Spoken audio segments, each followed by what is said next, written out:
ఈ రోజు అసలు ఎఫ్ఎస్హెచ్ అంటే ఏంటి, ఎల్హెచ్ అంటే ఏంటో తెలుసుకుందామండి. ఎఫ్ఎస్హెచ్ అంటే follicular stimulating hormone, LHS luteinizing hormone. అసలు ఈ హార్మోన్స్ అనేవి ఓవరీ మీద కొన్ని సెల్స్ మీద యాక్ట్ చేయటం అనేది జరుగుతుంది. స్పెసిఫిక్ గా ఎఫ్ఎస్హెచ్ అనేది గ్రాన్యులోసా సెల్స్ మీదను, at the same time LH అనేది థికా సెల్స్ మీదను యాక్ట్ చేయటం జరుగుతుంది. గ్రాన్యులోసా సెల్స్ మీద యాక్ట్ చేయటం వలన మనకు వచ్చే ప్రయోజనాలు ఏంటి అని అంటే, ఈస్ట్రోజన్ అనే హార్మోన్ అనేది ఇంక్రీజ్ అవుతూ ఉంటుంది అనమాట. ఈస్ట్రోజన్ హార్మోన్ ఇంక్రీజ్ అవ్వడం వలన ఫాలికల్స్ అనేవి గ్రో అయ్యేదాన్ని ప్రాసెస్ లో హెల్ప్ అవ్వటం జరుగుతుంది. నెక్స్ట్ ఇన్హిబిన్ బి అనే హార్మోన్ ఏదైతే ఉంటుందో దాన్ని ఇంక్రీజ్ చేసే దానిలో కూడాను హెల్ప్ చేస్తుంది అనమాట. ఇది గ్రాన్యులోసా సెల్స్ అనేవి ఎఫ్ఎస్హెచ్ యొక్క యాక్టివిటీ వలన జరిగే కెమికల్ చేంజెస్ అనమాట. Coming to LH hormone, luteinising hormone అనేది థీకా సెల్స్ మీద యాక్ట్ చేయటం జరుగుతుంది. దాని మీద యాక్ట్ చేయటం వలన ఆండ్రోజన్ ప్రొడక్షన్ ఏదైతే బాడీలో ఉంటుందో ఆ ఆండ్రోజన్ ప్రొడక్షన్ ని ఇంక్రీజ్ చేయటం జరుగుతుంది. At the same time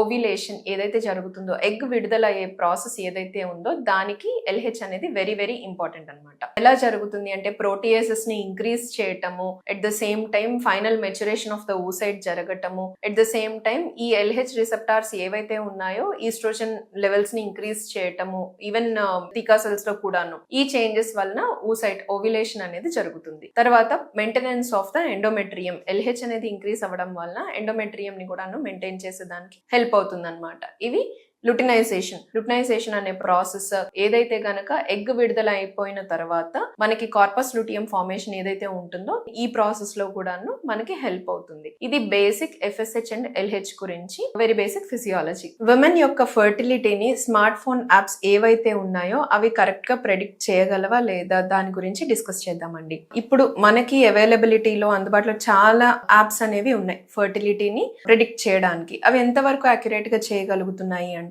first and foremost చాలా డేటాని యాప్ అనేది మనకి అడగడం జరుగుతుంది. ఏంటేంటి ఆ డేటా అంటే కనుక, బేసల్ బాడీ టెంపరేచర్ అవ్వనివ్వండి, సర్వైకల్ మ్యూకస్ ఎలా ఉందో అవ్వనివ్వండి, పేషెంట్ యొక్క మెన్స్ట్రుయల్ సైకిల్ ఎన్ని నెలలకి పీరియడ్ వస్తుంది, నెల వస్తుందా, ఎన్ని రోజులకి పీరియడ్ వస్తుంది, ఎన్ని రోజులు ఉంటుంది బ్లీడింగ్, రెగ్యులర్ సైకిల్సా, ఇర్రెగ్యులర్ సైకిల్సా, and rest of the multiple factors అనేవి ఉంటాయి. మల్టిపుల్ ఇన్పుట్స్ అనేవి అడగటం జరుగుతుంది అనమాట యాప్. ఆ ఇన్పుట్స్ డేటా అంతాను మీరు ఎంటర్ చేసిన తర్వాత మీ సైకిల్స్ ఒకవేళ రెగ్యులర్ అనుకోండి, 28 డేస్ సైకిల్ అయితే -14 డేస్, ఎగ్జాక్ట్ గా 14th డే ఓవ్యులేషన్ అనేది జరుగుతుంది. 14th డే ఓవ్యులేషన్ జరుగుతుంది కనుక అక్కడికి ఒక 1 డే గ్యాప్ తర్వాత మీరు ఆల్టర్నేట్ డేస్ ఒక 1 వీక్ to 10 డేస్ వరకు ఇంటర్ కోర్స్ చేసుకున్నప్పుడు మనకు సక్సెస్ రేట్ అనేది బాగుంటుంది ప్రెగ్నెన్సీ. ఇలా న్యాచురల్ గా ప్రెగ్నెన్సీ కోసం ట్రై చేసే వారికి అనమాట.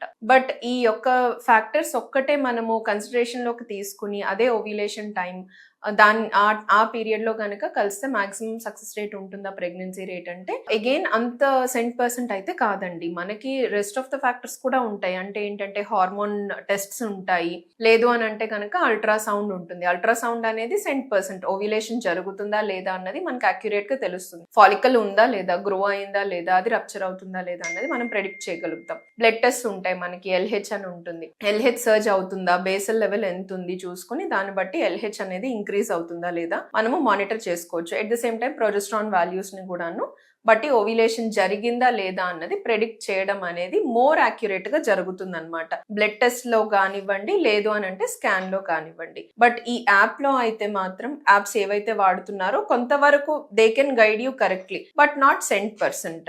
వింటర్ టైంలో ప్రెగ్నెంట్ ఉమెన్ ఎలాంటి జాగ్రత్తలు తీసుకోవాలి అన్న దాని గురించి డిస్కస్ చేద్దాం. ఫస్ట్ అయితే కనుక చల్ల గాలుల్ని అవాయిడ్ చేయండి. ఎప్పుడైతే కనుక బాగా కోల్డ్ బ్రీజెస్ ఉంటాయో ఆ జోన్ ని కొంచెం అవాయిడ్ చేయడానికి ట్రై చేయండి. వార్మ్ ప్లేసెస్ లోనే ఎక్కువగా గడపడానికి చూడండి. Most of the time winter period లో కొంచెం లేజినెస్ ఉంటుంది కాబట్టి ఫిజికల్ యాక్టివిటీ అనేది నెగ్లెక్ట్ చేయొద్దు ప్రెగ్నెన్సీలో.